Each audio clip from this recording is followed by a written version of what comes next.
So here's the bottom line. Some surahs have a pretty interesting story behind them.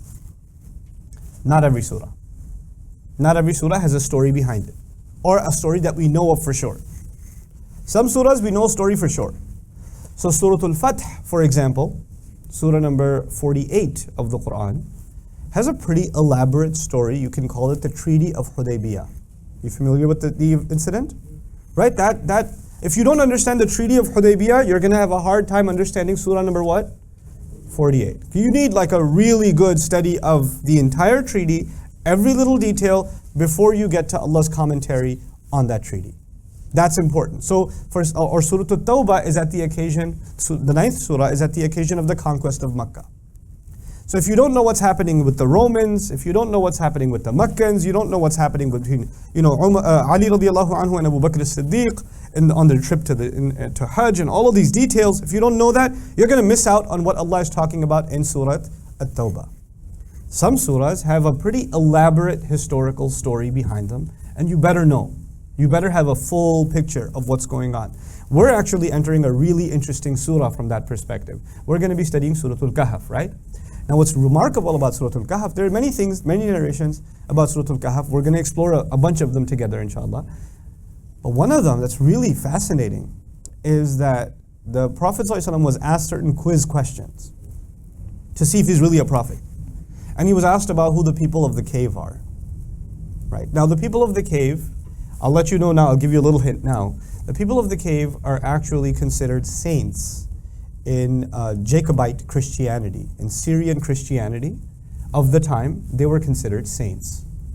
They were believed to have been discovered 120 or so years before the coming of the Prophet ﷺ. I'll give you the full notes later. Relax, just listen for now. Okay? So this was a pretty big deal among the Christian community of the entire region, and the news spread so far that the Christian king from far off, like from Greece, actually came to pay them respects when they were discovered, according to their records. This is not the Islamic record, this is the Christian record. And they were such a big deal that for the last 100 or so years, this is before the birth of the Prophet ﷺ, there were songs made about them in Greek, and then the Greeks basically completely took over the story, and it was lost on the Arabs, the Arab Christians.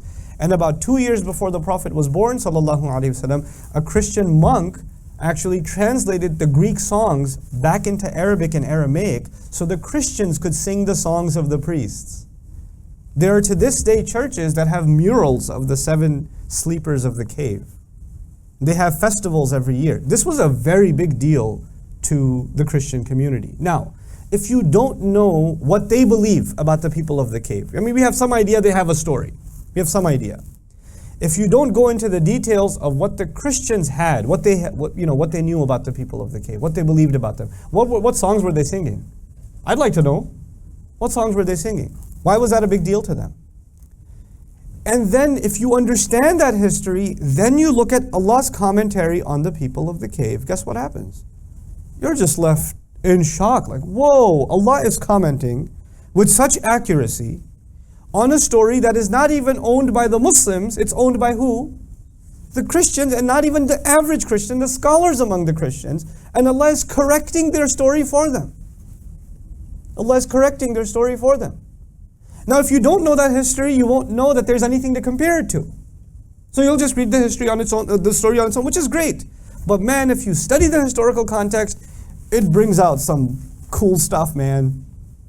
You just sit there and read that and you go, whoa, that was awesome. That is awesome, Just to, get your appetite whet a little bit, because that's coming later. They believe that these young men who were caught in the cave, who had a dog with them according to them too, they got caught. They weren't able to stay asleep. They got caught. They tried to hide in a cave, but the king caught them. He caught up with them. And then he buried them alive. He just had rocks put on the mouth of the cave and just buried them alive. And so they died. Then 40 years, or assumed dead. Then 40 years later, not 309, 40 years later, some shepherd came and moved some rocks, and he found these guys in there, and they woke up. And that was the whole story to them. Is that the story you have in the Quran? No. See, the Quran, it comes to the defense of the actual events of those people because those people are Muslims, which is also important. Because to them, those people were actually saints of Christianity. They preached Jesus is Lord, which they didn't. So Allah corrects the records, sets the record straight. Okay, so but we'll see more about that. In other words, what I'm trying to say is, when you talk about historical context, sometimes you have to go to the Islamic sources to understand the historical context, but sometimes you have to go outside the Islamic sources to understand the historical context. But understand my thought process. I am not going to non-Muslim sources, to Christian sources, to Jewish sources. Yes, I will go to Jewish sources too. I'll even go to Egyptian sources. I don't care. But I'm not going to go there to find truth. I'm going to go there to find what they have, to see how Allah comments on what they have. It's like in my method, what's beyond criticism? Quran. Everything else is subject to criticism. You know where I found this commentary on the people of the cave? One of my students pointed me towards it. Is a book written on the Quran and its biblical subtext. And the intent of the author is very interesting. The intent of the author, he's a disbeliever, of course, he's a non-Muslim. The intent of the author is that the Quran copied stories from Christian and Jewish tradition, but did so unsuccessfully. In other words, it didn't copy the story accurately. That's the intent with which he did exhaustive research. And I'm really grateful that he did that research, because I'm just looking at all of his research and I'm reverse engineering it and saying, yes, the Quran is completely in contradiction with the record that you have, because the Quran set the record straight. We're looking at the same exact research, but we're looking at it from two different perspectives. I'm looking at the Quran as muhaymin.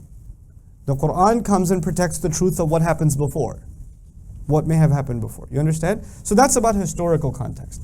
So this will be important for some surahs, especially for Surah Al-Kəhf. This is really, really important. Actually, the first story in Surah Al-Kəhf sets the tone for the rest of the surah, as far as I'm concerned. Okay.